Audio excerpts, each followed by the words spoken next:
Hello दोस्तों, तो एक बार फिर से स्वागत है आपका हमारे YouTube चैनल में। आज हम लोग इलेक्ट्रिसिटी चैप्टर का दूसरा लेक्चर आए हैं लेकर, जिसमें हम लोग बोले थे कि क्या पढ़ेंगे दूसरे लेक्चर में। तो इसमें हम लोग पढ़ेंगे मेथड्स ऑफ चार्जिंग। ठीक है, methods of charging, electrostatic force, Coulomb's law और इलेक्ट्रिक फील्ड। ठीक है, तो स्टार्ट करते हैं हम लोग मेथड्स ऑफ चार्जिंग से। मेथड ऑफ चार्जिंग में आपको पढ़िए कि मतलब जैसे हम लोग पिछले लेक्चर में पढ़ लिए थे कि चार्ज होता क्या है, कोई भी चार्ज कैसे होता है, कब वो चार्ज होगा। ठीक है, प्रॉपर्टीज चार्ज का हम लोग पढ़ चुके थे, टाइप्स ऑफ चार्ज पढ़ चुके थे। तो अब हमें करना है कि कोई भी ऑब्जेक्ट किस मेथड से चार्ज हो सकता है, कैसे वो चार्ज कर रहा है। ठीक है, तो ध्यान से देखिएगा, मेथड ऑफ चार्जिंग जनरली हम लोग का 3 टाइप का होता है। चार्जिंग कैसे करेंगे कोई भी ऑब्जेक्ट को, तो चार्जिंग बाय फ्रिक्शन, या चार्जिंग बाय कंडक्शन, या चार्जिंग बाय इंडक्शन। या तो उसको हम लोग फ्रिक्शन या कंडक्शन या इंडक्शन प्रोसेस से हम लोग चार्ज कर सकते हैं किसी भी अनचार्ज बॉडी को। अब अनचार्ज चार्ज किसको करेंगे, जो पहले से अनचार्ज है उसी को ना, यानी हम लोग इन्हीं तीनों का इस्तेमाल करके चार्ज कर सकते हैं। एक एक करके हम लोग पढ़ेंगे। पहला हम लोग का है चार्जिंग बाय फ्रिक्शन। तो चार्जिंग बाय फ्रिक्शन जनरली हम लोग तो सब कुछ जानता है, घर्षण। फ्रिक्शन मतलब रब करेंगे तभी वो चार्ज होने वाला है, बस वही काम। व्हेन जब दो इंसुलेटिंग बॉडीज को हम लोग रब करते हैं, मेन पॉइंट यही है। ठीक है, जब दो इंसुलेटिंग बॉडी को एक दूसरे पर रब किया जाता है तो ध्यान देने वाला बात है कि तब एक ऑब्जेक्ट, जो दो ऑब्जेक्ट को हम लोग रब कर रहे हैं, तो एक ऑब्जेक्ट पर पॉजिटिवली चार्ज आ जाता है और दूसरे ऑब्जेक्ट पर निगेटिवली चार्ज। इसी को क्या बोलते हैं हम लोग, चार्जिंग बाय फ्रिक्शन। ठीक है, दोनों पर चार्ज आ गया, एक पर पॉजिटिव और एक पर निगेटिव। ठीक है, ये आपका कुछ एग्जांपल है जो आपको याद करना पड़ेगा। ठीक है, क्योंकि यहाँ से एग्जाम में आता है कि मान लीजिए जब ग्लास रॉड और सेल के क्लोथ को हमने रब किया, ठीक है, तो कौन इलेक्ट्रॉन प्रोवाइड करेगा, इस तरह का क्वेश्चन पूछेगा। तो ध्यान से देखिएगा, ग्लास रॉड कैसा चार्ज है, पॉजिटिवली चार्ज। और एक चीज याद रखना है, इसमें ग्लास रॉड और सेल क्लोथ आपस में जब रब होगा तब ग्लास रॉड पर पॉजिटिव, सेल पर निगेटिव। सबसे लास्ट वाला एग्जांपल देखिए, आपके लिए कॉमन चीज है, ड्राई हेयर और कॉम्ब। ये तो काम सब लोग किया है, जब ड्राई हेयर पेन वाला इस्तेमाल हम लोग किए, वही कॉम्ब वाला बात किया है। ठीक है ना, जब हम लोग क्या करेंगे, इसमें रब करेंगे ड्राई हेयर में, तो हमारा कॉम्ब और हेयर दोनों चार्ज होता है। उसमें होता क्या है, तो ड्राई हेयर पर कैसा चार्ज आ जाएगा, पॉजिटिव, और कॉम्ब पर कैसा चार्ज आ जाएगा, निगेटिव। यानी इसमें ज्यादा इलेक्ट्रॉन है, negative charge, excess of electron, इसमें डिफिशियंसी ऑफ इलेक्ट्रॉन। तो होता क्या है कि इलेक्ट्रॉन ये ड्राई हेयर प्रोवाइड किया होगा इसको, जैसे हम लोग रब किए तो हुआ क्या, जो भी पॉजिटिव चार्ज वाला है ये क्या करता है, निगेटिव चार्ज वाले को क्या करेगा, प्रोवाइड करेगा, क्योंकि कॉम्ब पहले से न्यूट्रल है। ठीक है, ये जैसे ही अपना इलेक्ट्रॉन इसको प्रोवाइड करेगा, इस पर एक्सेस ऑफ इलेक्ट्रॉन हो जाएगा और ये क्या हो जाएगा, निगेटिवली चार्ज। क्लियर है, तो जब भी इस तरह का क्वेश्चन है तो आपको ध्यान देना है कि हमेशा पॉजिटिव वाला निगेटिव कब, मतलब इसको निगेटिव करेगा, जब पॉजिटिव वाला अपने से इसको इलेक्ट्रॉन प्रोवाइड करेगा। यानी इन दोनों के केस में कौन इलेक्ट्रॉन प्रोवाइड करेगा, तो ग्लास रॉड। कौन इलेक्ट्रॉन गेन करेगा, तो सेल क्लोथ। अब ये नहीं कहना है कि ये प्रोटॉन प्रोवाइड करेगा, क्योंकि प्रोटॉन का मूवमेंट तो होगा नहीं, इलेक्ट्रॉन का ही मूवमेंट होगा, तो यही क्या करेगा, उसको प्रोवाइड करेगा इलेक्ट्रॉन। आई थिंक क्लियर होगा सबको। चलिए, तो अब हम लोग दूसरा देखेंगे, methods by conduction, charging by conduction. तो ध्यान से देखिएगा, चार्जिंग बाय कंडक्शन में क्या हमने लिखा है कि it is the method of charging in which a charge body is kept in contact with an अनचार्ज body. एक चार्ज बॉडी को कांटेक्ट में लाए हैं, किसके साथ, तो एक अनचार्ज बॉडी के। इसके वजह से होगा क्या कि जो हमारा अनचार्ज बॉडी है वो चार्ज हो जाएगा। ठीक है, अब कैसे, तो इसको देख लिया जाए। अच्छा, पहले इसको हम अनचार्ज के बारे में थोड़ा डिस्कस करेंगे। अनचार्ज बॉडी होने का मतलब क्या है, सिंपल, इस पर कोई चार्ज नहीं है। सिंबल दिखाने का तरीका देखिएगा, दो तरह से हम लोग अनचार्ज बॉडी को दिखाते हैं। एक आप कहीं देखिए कि बॉडी बना दिया, इस पर कोई चार्ज नहीं है, इसका मतलब क्या है, ये अनचार्ज है। ठीक है, यदि हमारे पास इस तरह का दे और प्लस प्लस प्लस प्लस दिखाए, मतलब ये चार्ज है पॉजिटिवली। यदि बॉडी है निगेटिव निगेटिव दिखा दे, माइनस माइनस, यानी ये भी चार्ज है निगेटिवली। लेकिन अगर दिया है ठीक बॉडी लेकिन कोई चार्ज नहीं, मतलब अनचार्ज है। या दूसरा इस तरह से दिखा दे कि दो इसमें पॉजिटिव है तो दो इसमें निगेटिव है, ये भी किसको शो कर रहा है, अनचार्ज को। दो पॉजिटिव दो निगेटिव न्यूट्रल हो गया कि नहीं हो गया, तो अनचार्ज बॉडी को हम लोग दो तरह से दिखा सकते हैं, या तो उसको सीधे ब्लैंक कर दे, कोई चार्ज ही नहीं है यानी जीरो है, और या जितना प्रोटॉन उतना इलेक्ट्रॉन, मतलब जितना पॉजिटिव उतना नेगेटिव, ये ओवरऑल चार्ज कितना प्रोड्यूस करेगा, जीरो ही प्रोड्यूस करेगा। तो ये आपका हो गया अनचार्ज बॉडी। वही काम हमें करना है कि हमें अपने डिफिनेशन के अकॉर्डिंग काम करना है। फिगर ध्यान से देखिएगा, फिगर से आपको समझ में आ जाएगा। हमें एक चार्ज बॉडी लेना है, ले लिए पॉजिटिव, ठीक है। क्या करना है, तो एक दूसरा ले ले रहे हैं हम लोग, मानिए ये अनचार्ज बॉडी, ये हमारा अनचार्ज बॉडी हो गया। दोनों को क्या करना है, कीप इन कांटेक्ट, दोनों को कांटेक्ट में लाना है। तो क्या करेंगे हम लोग अगले केस में, इन दोनों को देखिए कांटेक्ट में ला दे रहे हैं। ये पॉजिटिव पॉजिटिव पॉजिटिव था और ये ब्लैंक था, ठीक है, अनचार्ज था। ये हमारा चार्ज बॉडी है और ये क्या है, अनचार्ज, ठीक है। अपने फॉर डिफिनेशन के अकॉर्डिंग हमने क्या किया, दोनों को कांटेक्ट में लाया, ठीक। और कांटेक्ट में लाने से हो गया क्या कि ये अपना जो बॉडी है, ठीक है, ये चार्ज प्रोवाइड करेगा किसको, अनचार्ज बॉडी को। और एक चीज याद रखना है कि इसमें होता क्या है, तो सेम पोलैरिटी का चार्ज प्रोड्यूस होता है, सेम पोलैरिटी का चार्ज प्रोड्यूस होगा। अब जो ये अनचार्ज बॉडी है, इस पर जैसा भी चार्ज आएगा कैसा आएगा, तो सेम पोलैरिटी जैसा हमने चार्ज बॉडी लिया होगा, ठीक। यानी ये भी अब कैसा हो जाएगा, तो पॉजिटिवली, यानी रिजल्ट क्या निकलेगा आपको इस तरह से, plus plus plus plus plus plus plus plus plus, ठीक है।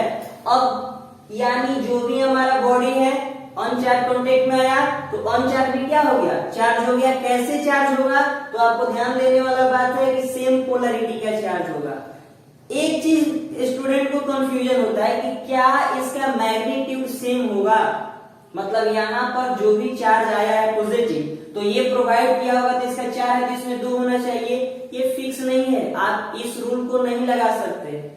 इसके लिए आपको पढ़ना पड़ेगा, जब आप क्लास 12th में जाइएगा, इलेक्ट्रोस्टैटिक्स चैप्टर पढ़िएगा, तो उसमें डिस्ट्रीब्यूशन ऑफ चार्ज पढ़ना है आपको, कि कांटेक्ट वाले केस में कैसे डिस्ट्रीब्यूशन ऑफ चार्ज होता है, इंडक्शन में कैसे डिस्ट्रीब्यूशन ऑफ चार्ज होता है, तो वहां पर पढ़ना है। और कंडक्शन में हम लोग को यही पढ़ना है कि रेडियस के रेशियो के अकॉर्डिंग चार्ज डिस्ट्रीब्यूशन होता है। कहाँ पढ़िएगा, 12th में। तो इतना अभी आपको नहीं ध्यान देना है कि कितना मैग्नीट्यूड होगा। हाँ, ध्यान देने वाला बात ये होगा कि जैसा हम लोग चार्ज बॉडी लेंगे उसी सेम पोलैरिटी का हमारा अनचार्ज बॉडी भी कांटेक्ट में आएगा। मैग्नीट्यूड के बारे में अभी कुछ नहीं कर सकते क्योंकि रेडियस के अकॉर्डिंग यहाँ पर डिस्ट्रीब्यूशन होता है, ठीक है ना। और हम लोग हमेशा जो बॉडी लेते हैं उसको सर्कल के कांटेक्ट ये इमेजिन करके लेते हैं, सपोज करके लेते हैं कि वो सर्कल के फॉर्म में, तब वो हमारा रेडियस आएगा और इसका रेडियस और इसके रेडियस के रेशियो के अकॉर्डिंग हम लोग डिस्ट्रीब्यूशन करते हैं। तो मैग्नीट्यूड का बात नहीं करना है अभी, केवल आप समझिए कि सेम पोलैरिटी का चार्ज उस पर भी प्रोड्यूस होगा। ये आपका क्या है, चार्जिंग बाय कंडक्शन। क्लियर है। अगला हम लोग देखते हैं charging by induction. Charging by induction, इसमें है कि it is the method of charging in which a charge body is taken near to an अनचार्ज body to create another charge body without touching them or losing its own charge। मतलब हमें केवल उन दोनों object को, एक charge और एक uncharged body को नियर लेकर आना है, केवल पास लेकर आना है, ना कि टच कराना है। केवल पास लाएंगे, पास लाने की वजह से जो अनचार्ज बॉडी है ये भी चार्ज हो जाएगा। देखिए, क्रिएशन ऑफ चार्ज बॉडी, नया चार्ज बॉडी क्रिएट हो जाएगा। ये जो अनचार्ज है ये भी चार्ज हो जाएगा विदाउट टचिंग देम और लॉसिंग इट्स ऑन चार्ज, बिना इनको टच कराए और बिना ये चार्ज बॉडी अपने इलेक्ट्रॉन को, मतलब चार्ज को लूज किए, ठीक है, बिना ये चार्ज बॉडी इसको प्रोवाइड नहीं करने वाला, मतलब ये अपना चार्ज लॉस भी नहीं करेगा, नहीं दोनों कांटेक्ट में आएंगे, फिर भी ये बॉडी चार्ज हो जाएगा। इसी मेथड को क्या बोलते हैं, चार्जिंग बाय इंडक्शन। केवल नियर लाना है, नियर लाने की वजह से ये अनचार्ज चार्ज हो जाएगा बिना इन दोनों को टच कराए, और न ही ये प्रोवाइड कुछ करने वाला है, मतलब बिना ये अपना चार्ज लूज किए ही इसको चार्ज कर सकता है। इसी मेथड को क्या बोलते हैं, चार्जिंग बाय इंडक्शन। कैसे करेगा वो आप सीखिए, फिगर से ध्यान से देखिएगा।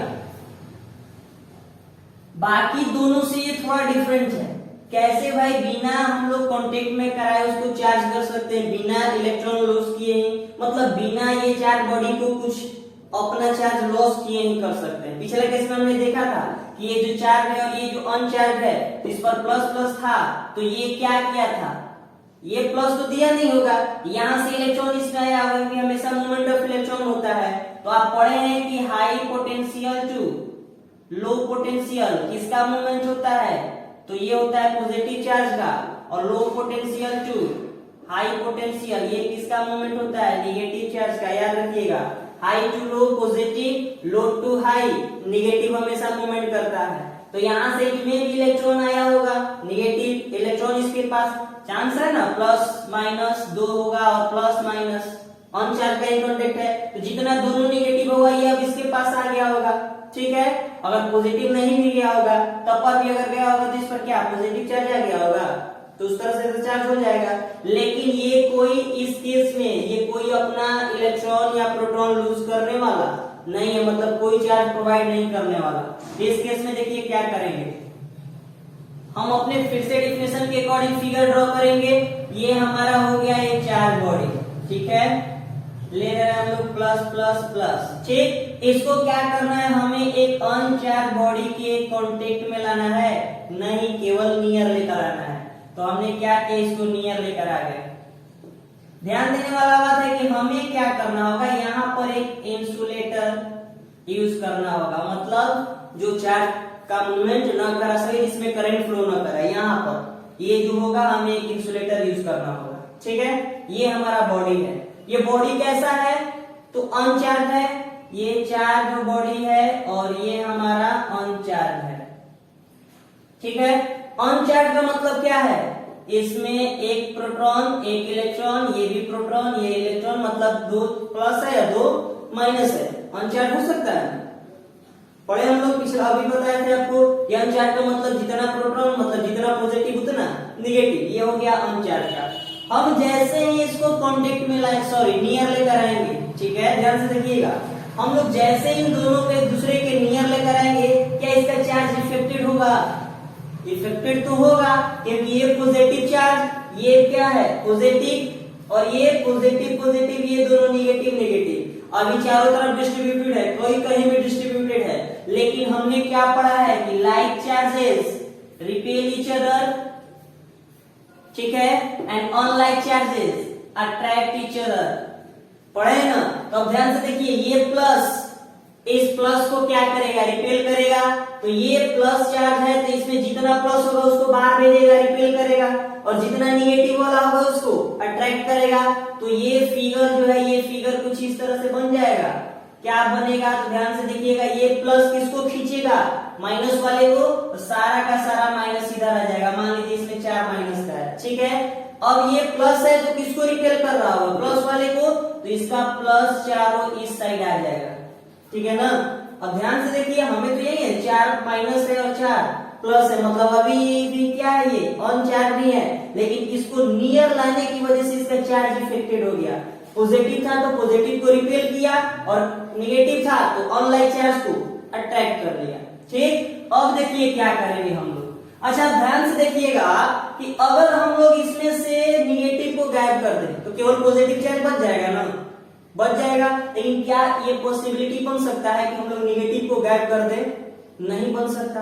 हम निगेटिव को खींच रहे हैं, हम निगेटिव को खींच रहे हैं और पॉजिटिव को बाहर कर रहे हैं। देखिए ये निगेटिव को खींच रहा है, पॉजिटिव को बाहर कर रहा है, तो क्या चांस होता है, दूसरा आकर हमसे निगेटिव छीन सकता है, कोई नहीं सकता।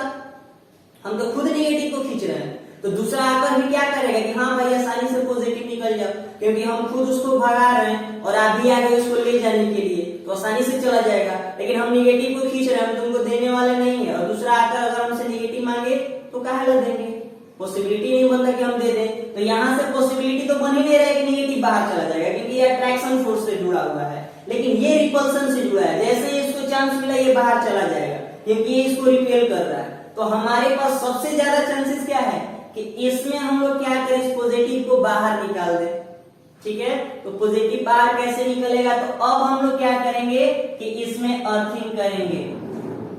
ध्यान से देखिए, ठीक है।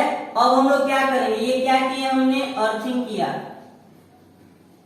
हम लोगों ने क्या किया, अर्थिंग, मतलब अर्थ से इसको कनेक्ट कर दिया।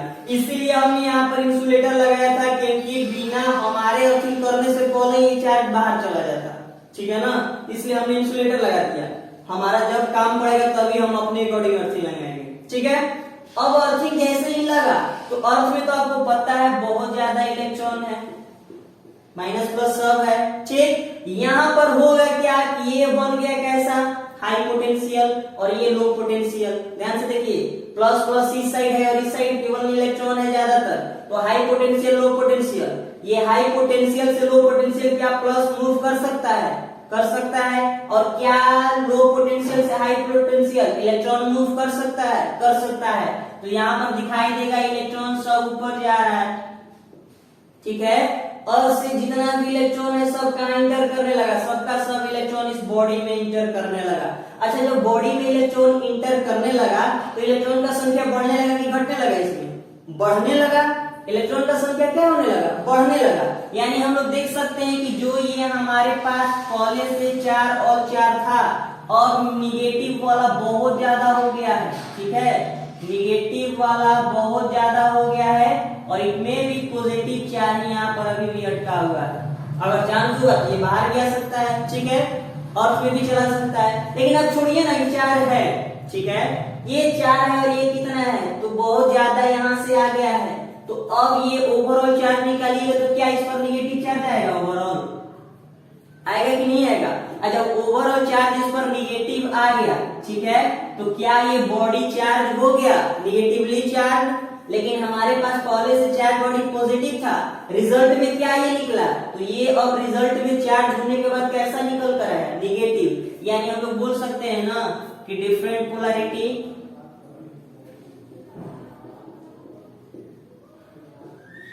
Different polarity of charge produce, ठीक है। इसमें क्या होगा, इंडक्शन वाले में तो डिफरेंट पोलैरिटी का चार्ज प्रोड्यूस होगा। कैसे हो रहा है समझ में आ रहा है, ध्यान से देखिएगा। और एक चीज, इसको यदि हमें परमानेंट के लिए बनाना होगा कि हमारा ये कभी, क्यों, क्योंकि यदि आप अर्थिंग हटाइए, ध्यान से देखिएगा, अर्थिंग हटाइएगा फिर से वही केस बनेगा, सारा इलेक्ट्रॉन पास कर जाएगा, ठीक है ना।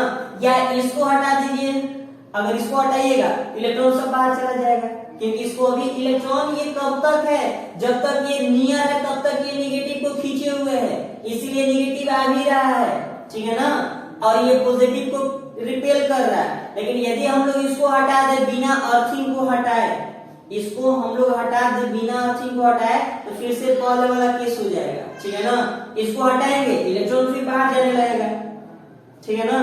तो आपको अगर इसको परमानेंट के लिए चार्ज निगेटिवली चार्ज रखना है, ठीक, जब परमानेंट के लिए रखना है तो आपको क्या करना होगा कि इसको हटाने से पहले, ध्यान से देखिए, इस चार्ज बॉडी को जो नियर लेकर आए हैं इसको हटाने से पहले हमें अर्थिंग को ब्रेक करना होगा। जैसे ही अर्थिंग ब्रेक करेंगे जितना पहले का चार्ज है इंटर वो तो रह ही जाएगा, अब इसको हटा लेंगे तो इस पर कोई इफेक्शन होने वाला नहीं, सब चारों तरफ फैला रहेगा।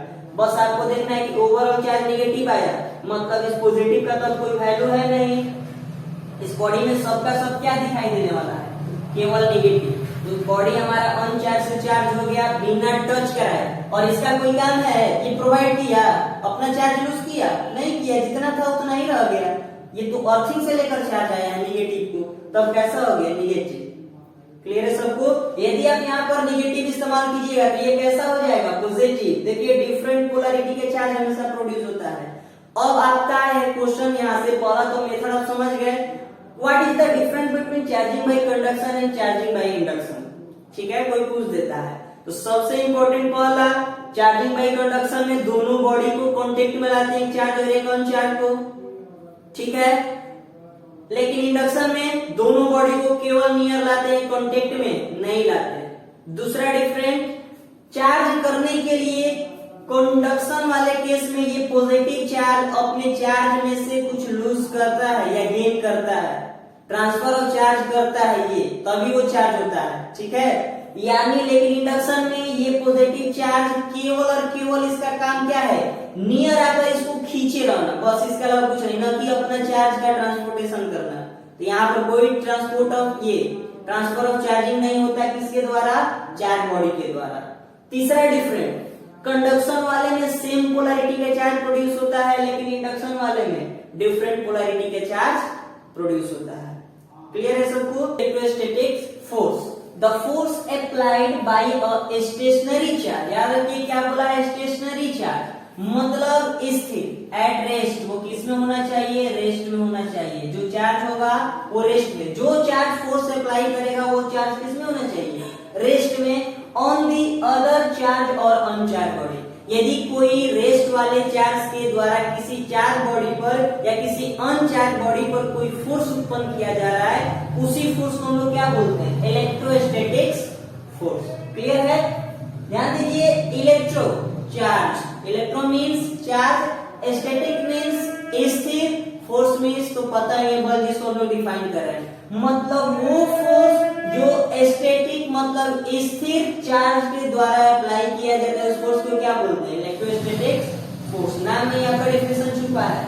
वो फोर्स जो रेस्ट वाले चार्ज की वजह से उत्पन्न होता है, उसी फोर्स को क्या बोलते हैं, इलेक्ट्रोस्टैटिक फोर्स। मतलब मान लीजिए हमारे पास ये एक बॉडी है, ठीक है, मान लीजिए क्यू चार्ज का है, ठीक, ये तो स्टेशनरी है, स्थिर है, इसकी वजह से दिखाई दिया कि यहाँ पर Q1 चार्ज जो है इसके बीच, ये मान लीजिए चार्ज है, यहाँ चार्ज, उससे हम लोग को मतलब नहीं है, इससे मतलब है, ठीक, और इस चार्ज के वजह से इसके पर कोई ना कोई फोर्स उत्पन्न हो रहा होगा। तो सपोज कर रहे हैं हम लोग इन दोनों के बीच में F फोर्स लग रहा है, ठीक है, क्या लग रहा है, F फोर्स। यानी ये जो F फोर्स है किसके वजह से लगा, तो ये Q चार्ज जो एट रेस्ट है, यानी स्टेशनरी है, स्टेशनरी चार्ज की वजह से इस Q1 पर कोई क्या हो रहा है, फोर्स लग रहा है इन दोनों के बीच में, इसकी वजह से, ठीक है। तो इसी फोर्स को हम लोग क्या नाम देते हैं, इलेक्ट्रोस्टैटिक्स फोर्स, ठीक है ना। यही जो फोर्स है क्या, इलेक्ट्रोस्टैटिक्स फोर्स। और एक सवाल आता है कि यदि ये फोर्स है तो फोर्स का मेजरमेंट हम लोग को पता है कि फोर्स को मेजर किया जा सकता है, तो यहाँ पर जो फोर्स उत्पन्न हो रहा है इलेक्ट्रोस्टैटिक फोर्स, इसको कैसे मेजर करेंगे, कैसे पता करेंगे कि ये जो Q चार्ज है Q1 पर कितना फोर्स लगा रहा है, कितना न्यूटन फोर्स लगा रहा है, उसको मेजर करने के लिए आया आपके पास नया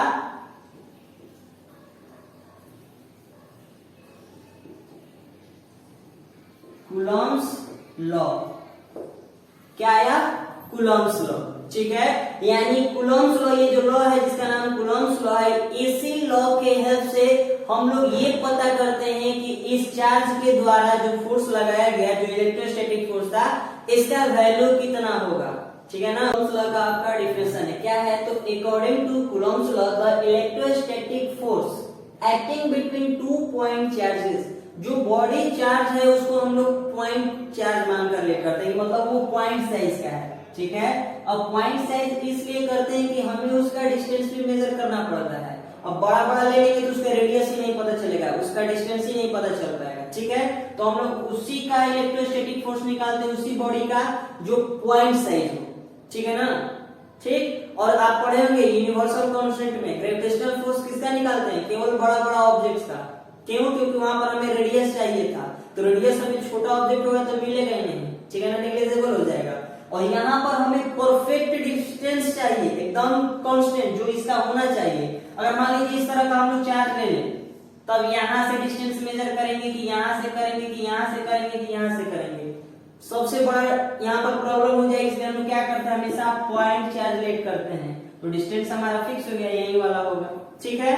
तो बस इसीलिए आपको दिया गया कि क्या हम लोग लेट करते हैं यहाँ पर, तो पॉइंट चार्ज के बीच का फोर्स हम लोग निकालते हैं, ठीक। तो पॉइंट चार्ज का जो होगा वो directly proportional to the product of their charges and inversely proportional to the square of distance between them. मतलब यहाँ पर सपोज कि हम लोग की Q1 है, ठीक, और यहाँ पर पॉइंट चार्ज जिसका है Q2, इन दोनों के बीच में एक फोर्स लग रहा होगा, एक फोर्स जिसको हम लोग इलेक्ट्रोस्टैटिक फोर्स बोलते हैं, इसी को तो मेजर करना था, ठीक है।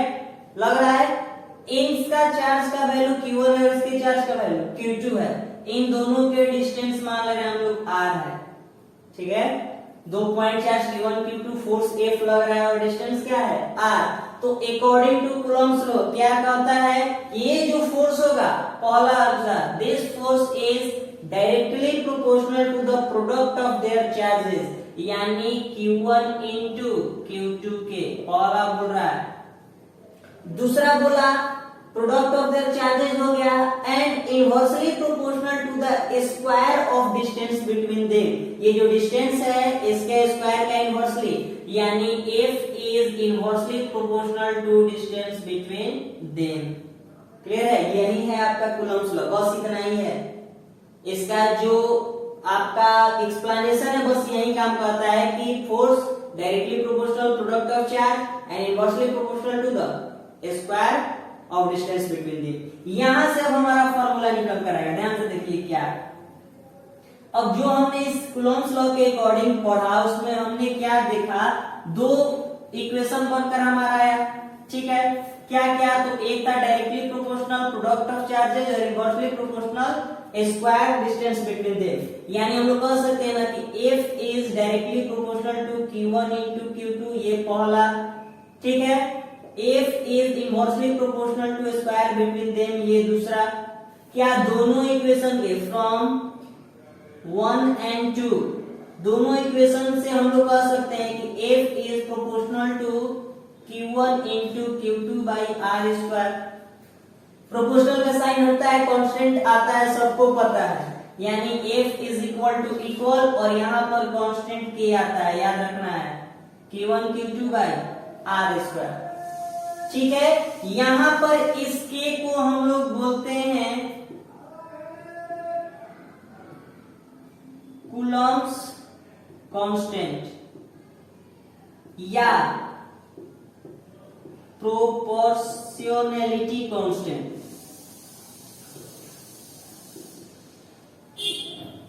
ठीक है। ये जो K आया इसको क्या बोलते हैं, कूलम्स कांस्टेंट या प्रोपोर्शनैलिटी कांस्टेंट, ठीक। जहां पर इस K का, ध्यान से देखिए, K का वैल्यू होता है 1/4 पाई एप्सिलॉन नॉट। K का वैल्यू क्या होता है, 1/4 पाई एप्सिलॉन नॉट।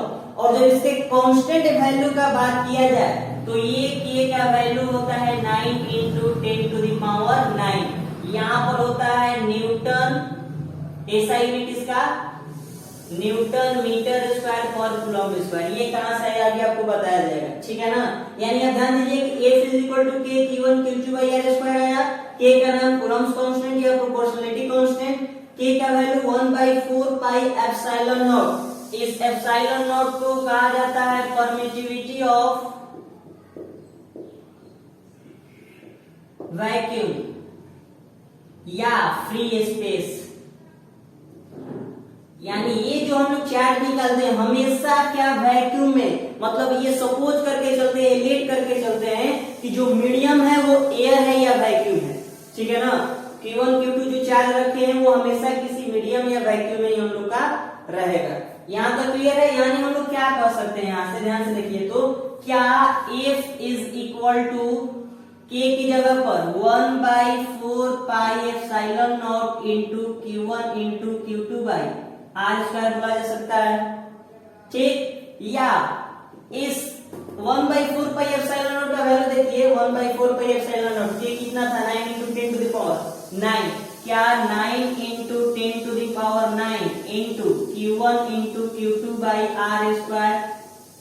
इस फॉर्मूला का इस्तेमाल करके हम डायरेक्ट क्या कर सकते हैं, वैल्यू निकाल सकते हैं जो हमारा Q1 और Q2 के बीच में ये जो फोर्स लग रहा था ना, इस फोर्स का वैल्यू हम लोग इस फॉर्मूला से निकाल सकते हैं। यही था इलेक्ट्रोस्टैटिक फोर्स और ये इसका फॉर्मूला। दोनों के प्रोडक्ट का चार्ज स्क्वायर, दोनों के डिस्टेंस का नीचे, और क्या करेंगे 9 इंटू 10 टू द पावर 9, क्यों, क्योंकि ये K का वैल्यू है कांस्टेंट का। यहाँ तक क्लियर है। अब एक सवाल आता है कि ये जो K का ऐसा यूनिट आपने लिखा न्यूटन मीटर स्क्वायर, एग्जाम में आता है कि आप बताइए K का क्या होता है, ऐसा यूनिट। तो ये याद करेंगे तो इट में भी भूल जाए, ठीक है। तो ऐसा यूनिट इसका कैसे निकालेंगे वो सीखिए। अब हमें क्या करना है, तो ऐसा यूनिट पता करना है K का, यानी टॉपिक हमारा होगा SI unit of K, Coulomb's constant का ऐसा यूनिट, ठीक। क्या हमारा F is equal to K Q1 into Q2 by r square आया था, जिसका ऐसा यूनिट निकालना है उसका फॉर्मूला पहले बनाइए। तो क्या k is equal to F into r square by Q1 into Q2 होगा। ठीक है, आ गया। अब देखिए k का वैल्यू हम लोग ऐसा यूनिट पता कर रहे हैं, फोर्स का ऐसा यूनिट सबको पता है न्यूटन, यानी ये क्या होगा न्यूटन मल्टीप्लाई ये क्या है r क्या था डिस्टेंस, और डिस्टेंस का स्क्वायर है यानी एक डिस्टेंस का मीटर होता है, इसका स्क्वायर मतलब एक और मीटर, यानी बोल सकते हैं मीटर स्क्वायर। नीचे चार्ज था Q1 Q2, तो एक चार्ज का पढ़ा है सब लोग ऐसा यूनिट कूलम, दूसरे चार्ज का भी कूलम, दोनों मल्टीप्लाई में तो क्या कूलम का स्क्वायर हो जाएगा, यानी क्या हम लोग लिख नहीं सकते कि न्यूटन मीटर स्क्वायर पर कूलम स्क्वायर, या newton metre square coulomb minus 2 का स्क्वायर, ये हो गया क्या इसका ऐसा यूनिट, तो ऐसा यूनिट ऑफ क्या है न्यूटन मीटर स्क्वायर पर कूलम स्क्वायर। यही लिखा गया था, क्या लिखे थे हमने 9 इंटू 10 टू पावर 9 की का वैल्यू ऐसा यूनिट, तो न्यूटन मीटर स्क्वायर पर कूलम स्क्वायर। याद रखिएगा इसका सीजीएस यूनिट जब हम लोग निकालते हैं इसके का वैल्यू ये ऐसा यूनिट में है, जब सीजीएस यूनिट में निकालते हैं तो इसके का वैल्यू 1 के इक्वल हो जाता है, सिर्फ 1। ठीक है ना, तो सीजीएस यूनिट में k का वैल्यू 1, लेकिन ऐसा यूनिट में 9 into 10 to power 9 newton metre square पर कूलम स्क्वायर। क्लियर है, इस पर एक क्वेश्चन देखिए फिर फॉर्मूला क्लियर हो जाएगा। क्वेश्चन देखिए, two small particles of carbon each weight 1 milligram and each carrying a charge of 10 to the power minus 6 coulomb and 1 centimeter apart, मतलब एक दूसरे से दूर कितना है 1 सेंटीमीटर पर है, दोनों एक दूसरे से दूर, और सबका दोनों जो चार्ज है दोनों का कितना वैल्यू है charge 10 to the power minus 6 coulomb, यानी हम कह सकते हैं कि हमारे पास ये हो गया मान लीजिए Q1 ठीक, और ये है Q2 ठीक है, इन दोनों का डिस्टेंस 1 सेंटीमीटर दिया है। ठीक है, Q1 का वैल्यू कितना है तो 10 to the power minus 6 coulomb, और Q2 का भी वैल्यू है 10 to the power minus 6 coulomb. Distance 1 centimetre, लेकिन डिस्टेंस किसमें था मीटर में, पहला काम आपका होगा इसको किसमें चेंज करना, तो मीटर में। तो मीटर के लिए क्या करेंगे 1000 से 100 से डिवाइड, यानी 10 to the power minus 2 metre हो जाएगा ना इसका वैल्यू 1 सेंटीमीटर का 10 to the power minus 2 metre. ठीक है, अब आपको फोर्स निकालना, तो फोर्स का formula K into Q1 into Q2 by r square. ठीक है, K का value 9 into 10 to the power 9 into Q1 into Q2, यानी 10 to the power minus 6 into 10 to the power minus 6 by r का square, यानी 10 to the power minus 2 का square. 10 to the power minus 2 का square यानी ये square होगा तो क्या हो जाएगा 10 टू द पावर माइनस 4।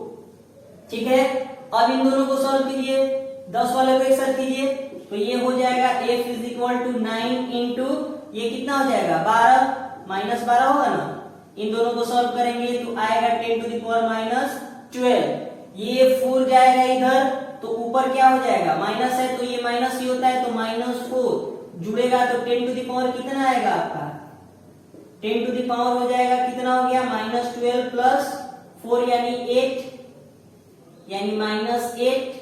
ठीक है, तो ये आ गया 10 to the power 9 into 10 to the power minus 8 बाई कितना, तो ये तो ऊपर चला गया ना, यानी लास्ट में यही आ गया डेसिमल में 1 आ गया। ठीक है, यानी f is equal to 9 into इन दोनों को सॉल्व करेंगे 10 टू द पावर 9 माइनस 8 यानी 9 इंटू 10, यानी f इज इक्वल टू कितना आ गया 90 न्यूटन फोर्स का।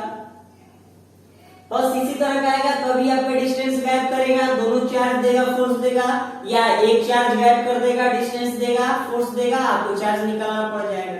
क्लियर है दोस्तों, सुनिएगा, ये हमारे इस लेक्चर का लास्ट टॉपिक है इलेक्ट्रिक फील्ड। इलेक्ट्रिक फील्ड होता क्या है, फील्ड सबको पता है, फील्ड मतलब एरिया। ठीक है ना, फील्ड में आप सुने होंगे विलन बोलता है मेरे एरिया में अगर दिखाना, मतलब क्या है वो उसका फील्ड है, वहां पर उसका पावर ज्यादा है। ठीक है ना, इसीलिए वही चीज इलेक्ट्रिक फील्ड मतलब किसी चार्ज के चारों तरफ जिसके पास केवल अपना फोर्स हो, मतलब उसका अपना स्ट्रेंथ हो, कुछ भी कर सकता है उतने दूर में, वही उसका क्या कहलाएगा इलेक्ट्रिक फील्ड। ठीक है, यानी it is a space around the charge. ठीक, जिस चार्ज के अराउंड होता है उसको सोर्स चार्ज बोलते हैं। चार्ज दो तरह का होता है, एक होता है आपका सोर्स चार्ज और एक होता है टेस्ट चार्ज। ठीक है।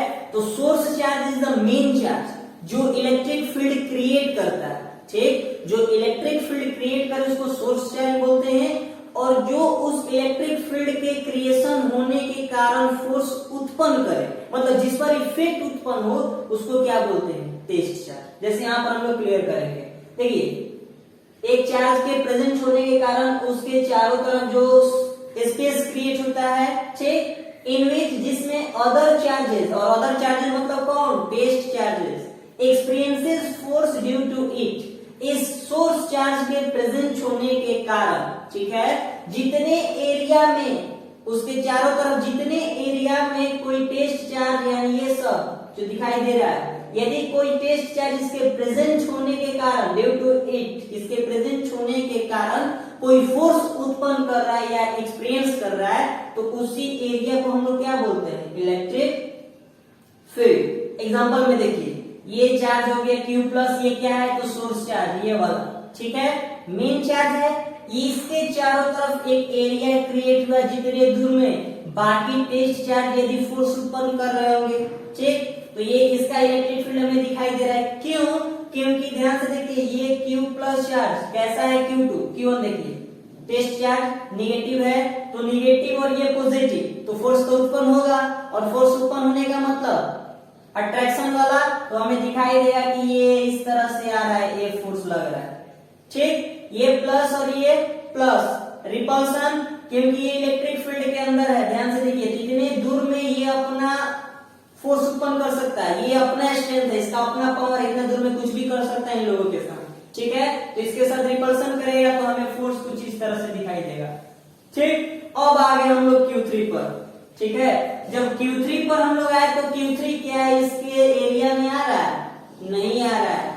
तो इसका कोई इस पर इफेक्ट उत्पन्न होने वाला नहीं है, यानी यहाँ पर फोर्स कितना लगेगा, फोर्स का वैल्यू 0, यहाँ पर इसके इलेक्ट्रिक फील्ड में नहीं है, यहाँ भी फोर्स कितना लगेगा, 0। तो ध्यान से देखिए क्या हम लोग कह सकते हैं कि जहां फोर्स 0 हो वहां कोई इलेक्ट्रिक फील्ड नहीं होगा, जहां जिस पॉइंट पर फोर्स का वैल्यू 0 हो रहा है, इसके द्वारा कोई फोर्स नहीं लग रहा है, इसका मतलब इस पॉइंट पर इसका कोई इलेक्ट्रिक फील्ड नहीं है। लेकिन यदि यहाँ भी कोई Q चार्ज आ जाए तो इस पर ये फोर्स उत्पन्न करेगा, क्योंकि इसका इलेक्ट्रिक फील्ड तक आता है, इलेक्ट्रिक फील्ड में आ रहा है, ठीक है। तो नोट नंबर देखिए, if a test charge experiences no force, ये टेस्ट चार्ज 2 कोई फोर्स क्रिएट नहीं कर रहा था, इसका मतलब क्या है कि at a point then the electric field at that point must be 0। इसका मतलब है कि उस पॉइंट पर, जिस पॉइंट पर ये टेस्ट चार्ज कोई फोर्स नहीं उत्पन्न कर रहा होगा, उस पॉइंट पर इलेक्ट्रिक फील्ड श्योर है कि कितना होना चाहिए, 0। यहाँ पर कोई फोर्स ही नहीं है, ठीक है ना, यहाँ पर कोई फोर्स नहीं है, इसका मतलब इलेक्ट्रिक फील्ड भी यहाँ नहीं होगा। Last, methods to explain and express, हम लोग किस मेथड से इस इलेक्ट्रिक फील्ड को एक्सप्लेन करते हैं या उसका एक्सप्लेनेशन देते हैं, तो 3 मेथड है, electric field intensity, electric field lines of force भी बोला जाता है इसको, या इलेक्ट्रिक पोटेंशियल, ठीक है। पूरे 10th क्लास में केवल इलेक्ट्रिक पोटेंशियल के बारे में पढ़ना है, ये जो 2 है हमें किस में, तो आपको सीधे 12th में जाकर मिलेगा, वहां पर हम लोग पढ़ेंगे, ठीक। तो हम लोग अगले अपने वीडियो से स्टार्ट करेंगे इलेक्ट्रिक पोटेंशियल डिफरेंस और करंट के बारे में डिस्कस करेंगे, ठीक है। तो आई होप कि आपको वीडियो पसंद आया होगा, ठीक है। तो आज के लिए इतना ही, मिलेंगे फिर से हम लोग नेक्स्ट वीडियो में, थैंक यू।